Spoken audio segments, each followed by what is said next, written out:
Hello friends, welcome to Unique Designers. இன்னைக்கு நம்ம tutorial வீடியோல அடுத்த ஸ்டிட்ச் பார்க்க போறோம். நம்ம ஆல்ரெடி வந்து பட்டன் ஹோல் ஸ்டிட்ச் பார்த்துட்டு இருக்கோம் கொஞ்ச நாளா. ஃபர்ஸ்ட் வந்து ஸ்ட்ரைட் லைன்ல போட்டோம், அதுக்கு அப்புறம் வந்து லீஃப் ஷேப்ல போட்டு பார்த்திருக்கோம். இப்போ வந்து அதே பட்டன் ஹோல் ஸ்டிட்ச் யூஸ் பண்ணி லீஃப்ல வந்து டபுள் கலர் எப்படி கொண்டு வரது அப்படிங்கறத பார்க்கலாம். சோ குட்டியா ஒரு லீஃப் வரைஞ்சிருக்கேன் இல்லையா? இந்த லீஃபோட சென்டர் இந்த மிட் பாயிண்ட்ல இருந்து கொஞ்சம் மேலே எடுத்துட்டு த்ரெட் வெளிய எடுத்துக்கோங்க. நீடில் வந்து நம்பர் 14 யூஸ் பண்றேன்.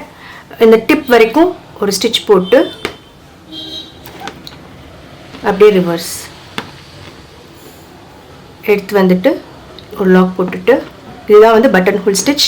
அதை வந்து லீஃப்ல நம்ம ரெண்டு சைடாக போட போகிறோம். ஃபர்ஸ்ட் வந்து ரைட் சைட் ஃபுல்லாக பண்ண போகிறோம், அதுக்கப்புறம் லெஃப்ட் சைடு நடுவில் கேப் வர மாதிரி. இது லாஸ்ட் கிளாஸில் நம்ம பார்த்தோம் இதே மாதிரி லீஃப் போடுறது.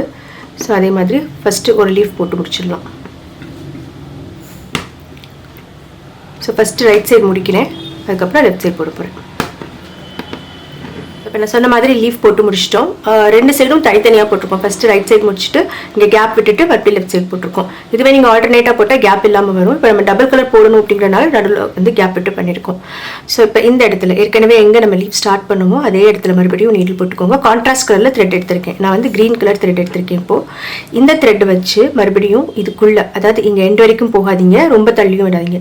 ஒரு 3/4 இந்த ஸ்டிச்சோட லென்த் இவ்வளோ இருக்குன்னா ஒரு 3/4 வாசி தூரத்துக்கு நீங்கள் அடுத்த ஸ்டிச் அடுத்த கலர் போடணும். இந்த ஸ்டிச்சுக்கு நடுவில் கூடி த்ரெட் விட்டு நீடல் விட்டு த்ரெட் எடுக்கணும். மறுபடியும் ஒரு லாக்.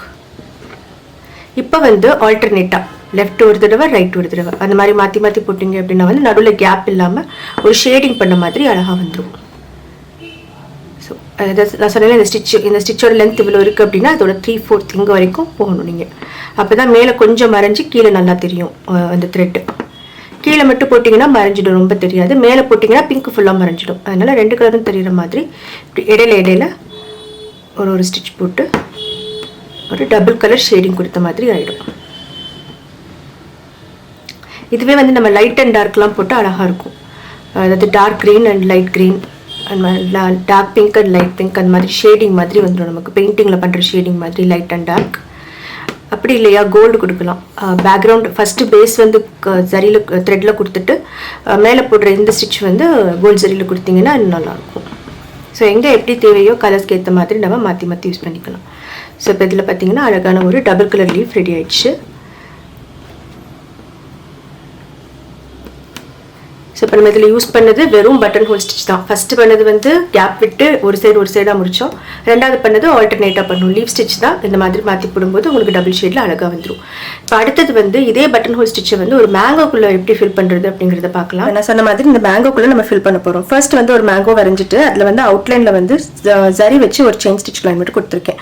அந்த மேங்கோக்குள்ளே வந்து ஹாரிசான்டலாக இந்த மாதிரி லைன்ஸ் போட்டிருக்கேன். லைனோட கேப் பார்த்தீங்கன்னா ஜஸ்ட் ஒரு 1/2 சென்டிமீட்டருக்குள்ளே தான் இருக்கும். 1/2 சென்டிமீட்டர் கூட இல்லை, அதை விட கம்மியாக தான் இருக்கும். சும்மா லைன்ஸ் மட்டும் பேஸில் போட்டிருக்கோம். இந்த லைன்ஸ் வந்து நமக்கு வெளியில் தெரியக்கூடாது. ஸோ இதை கவர் பண்ணி தான் நம்ம ஒர்க் பண்ண போகிறோம். இப்போ இங்கேருந்து த்ரெட் எடுத்துக்கலாம். இந்த மேங்கோட அவுட்லைன் அந்த ஃபர்ஸ்ட் லைன் இருக்கு இல்லையா, இந்த ஓரத்துலேருந்து த்ரெட் எடுத்துட்டு ஃபர்ஸ்ட் வந்து ஒரு ஹாரிசான்டல் ஸ்டிச் போட போகிறோம். அந்த லைன் மேலேயே ஒரு சின்னதாக ஒரு செயின் ஸ்டிச் போட்டுட்டு திரும்ப மேலே இதுக்கு நேராக மேலே இந்த இடத்துல ஒரு ஸ்டிச். ஸோ ஃபர்ஸ்ட் லைன் வந்து உங்களுக்கு கொஞ்சம் கன்ஃபியூஸ் ஆகிற மாதிரி இருக்கும். அடுத்தடுத்து போட உங்களுக்கு ஈஸியாக புரியும். இங்கே வரைக்கும் ஒரு ஸ்டிச் போட்டு இப்போ ரிவர்ஸ். இதுதான் வந்து நம்ம பட்டன் ஹோல் பண்ணுறது. சின்ன கேப்பாக இருக்கனால உங்களுக்கு அவ்வளோவா தெரியல. அது இங்கே ஒரு லாக் போட்டுட்டு திரும்ப இந்த சைடில் போயிட்டு ஒரு நாட் போட்டு இந்த லைனை முடிச்சிடுங்க.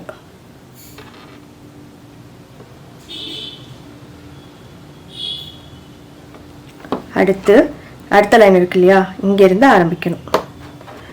இங்கேருந்து ஆரம்பித்து மறுபடியும் அதே மாதிரி ஒரு ஹாரிசான்டல் ஸ்டிச் போட்டுட்டு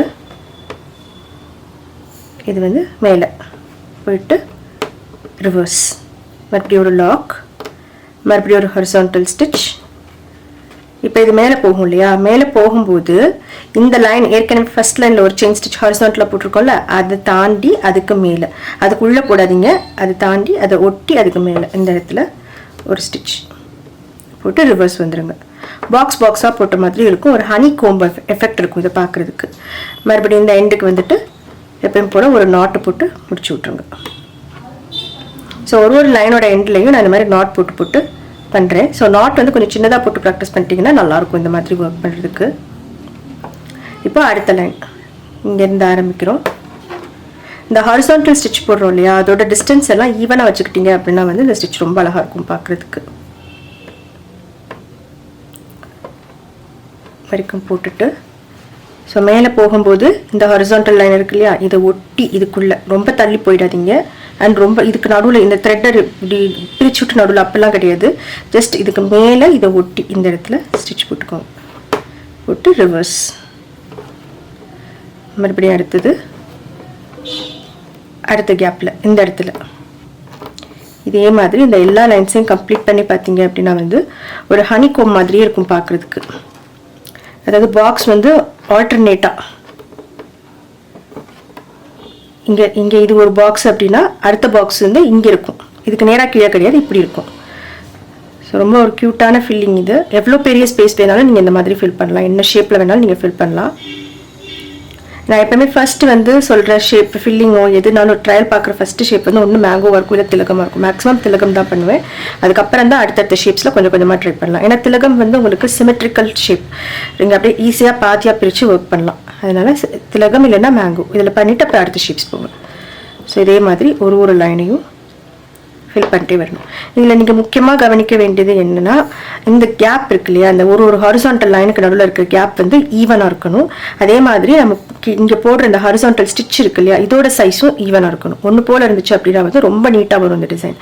அந்த மாதிரி இந்த டிஸ்டன்ஸ் இருக்குல்ல, இந்த ஹாரிசான்டல் செயின் ஸ்டிச்சோட டிஸ்டன்ஸ், இதை வந்து நீங்கள் இன்னும் கொஞ்சம் கம்மி பண்ணலாம். இன்னும் கம்மி பண்ணி குட்டியாக போட்டிங்க அப்படின்னா வந்து இன்னும் ஃபில்லிங்காக இருக்கும். ஸோ இதுதான் வந்து பேஸ். இதை வந்து நீங்கள் இன்னும் வேறு எப்படிலாம் மாடிஃபை பண்ணி ட்ரை பண்ணி பார்க்கணும்னு நினைக்கிறீங்களோ அந்த மாதிரிலாம் பண்ணலாம். இன்னும் கொஞ்சம் பெரிய பாக்ஸஸ் போட்டுருந்தா போடலாம், இல்லை இன்னும் கொஞ்சம் குட்டி குட்டியாக போட்டிங்கனாலும் நல்லாயிருக்கும். குட்டி குட்டியாக போட்டால் நல்லா ஃபில் ஆகும் உங்களுக்கு. ஆனால் எனக்கு என்னமோ அந்த பேக்ரவுண்ட் துணியும் தெரிஞ்சு நூலும் இருக்கும்போது அழகாக இருக்கும் பார்க்குறதுக்கு. ஸோ இதே மாதிரி எல்லா லைன்ஸும் ஃபினிஷ் பண்ணிட்டு காட்டுறேன் பாருங்கள். ஸோ இப்போ இந்த மேங்கோலும் ஃபுல்லாக ஃபில்லிங் முடிச்சாச்சு. ரொம்ப க்யூட்டாக இருக்குது பார்க்குறதுக்கு. அந்த மாதிரி லீஃப்லையும் 3 லீஃப்லையும் போட்டு முடிச்சிட்டேன். இந்த ஸ்டிச்சோட ஸ்பெஷாலிட்டி என்னென்னா வந்து ஒர்க் முடிச்சதுக்கப்புறம் பார்த்தீங்கன்னா அந்த த்ரெட்டு வந்து ஒரு மாதிரி தனியாக தூக்குன மாதிரி தெரியும் பார்க்குறதுக்கு. ஒரு மாதிரி மேலே வந்து த்ரெட் வச்சு ஒரு நெட் வச்ச மாதிரி ஒரு லுக் கிடைக்கும் பார்க்குறதுக்கு. ஸோ ரொம்ப க்யூட்டான ஸ்டிச் அண்ட் ஃபில்லிங் பண்ணுறதுக்கு ரொம்ப நல்லாயிருக்கும். பெரிய பெரிய ஸ்பேஸும் ஃபில் பண்ணலாம், நெக்லைனில் கூட ஃபில் பண்ணலாம். நெக்லைனில் பண்ணுறது எப்படிங்கிறத நான் வரைஞ்சி காட்டுறேன், கொஞ்சம் பாருங்கள், உங்களுக்கு ஈஸியாக புரியும். ஸோ இப்போ நெக்லைனில் பண்ணும்போது இந்த மாதிரி தான் இருக்கும் நம்ம நெக்லைனை. இதை சுற்றி வந்து ஒரு 2 இன்ச்சுக்கு நீங்கள் ஃபஸ்ட்டு இந்த மாதிரி ஒரு லைன் போட்டுக்கோங்க. அதாவது இந்த டிஸ்டன்ஸ் வந்து 2 இன்ச் கேப்பு. ஸோ இப்படி பண்ணிவிட்டு நம்ம இந்த மேங்கோவில் வந்து ஃபஸ்ட்டு பென்சில் வச்சு லைன் வரைஞ்சிருந்தோம்ல, அந்த லைன் மாதிரி இப்படி லைன் போட்டுக்கோங்க. ஸோ இதே மாதிரி ஃபுல்லாக நெக்லைன் ஃபுல்லாக கவர் ஆகிற மாதிரி லைன்ஸ் போட்டுகிட்டே வரணும். அண்ட் நடுவில் சென்டர் போர்ஷன் வரும்போது எப்படி போடணும் அப்படின்னா இப்படி கவர் பண்ணிக்கோங்க. ஸோ இப்படி லைன்ஸ் போட்டுட்டு இந்த லைன்ஸை நீங்கள் இப்போ மேங்கோவில் பண்ண மாதிரியே ஃபில் பண்ணிட்டே வரணும். அதாவது இங்கே அந்த ஸ்டிச் எடுத்து இப்படி, மறுபடியும் இங்கே இப்படி அடுத்த லைன் போடும்போது இதுக்குள்ளே இப்படியே போட்டுகிட்டே போனீங்க அப்படின்னா வந்து நெக்லைனுக்கும் இதை ஃபில் பண்ணலாம். நெக்லைன் ஃபில் பண்ணும்போது ரொம்ப நீட்டாக இருக்கும். ஏன்னா ஒரு சிலர் வந்து எப்படி கேட்பாங்கன்னா, லைக் மெட்டீரியல்ஸ் எதுவும் வேணாம், பீட்ஸ் ஜர்தூசி எதுவும் இல்லாமல் வெறும் த்ரெட்டில் பண்ணி கொடுங்க, ஆனால் டிஃப்ரெண்ட்டாக பண்ணி கொடுங்க அப்படின்னு கேட்கும்போது தான் நீங்கள் இந்த மாதிரிலாம் பண்ணிங்கன்னா ரொம்ப வித்தியாசமாக இருக்கும். அண்ட் ஒரு பெரிய ஷேப் போட்டு அந்த ஷேப்புக்குள்ளே மட்டும் இந்த ஃபில்லிங் அது மாதிரி மாற்றி பண்ணலாம். ஸோ கண்டிப்பாக உங்க எல்லாருக்கும் இந்த ஸ்டிச் பிடிச்சிருக்குன்னு நினைக்கிறேன், யூஸ்ஃபுல்லாக இருந்திருக்கும். கண்டிப்பாக நீங்களும் ட்ரை பண்ணி பாருங்கள். தேங்க்யூ ஆல் ஃபார் வாட்சிங். பாய்.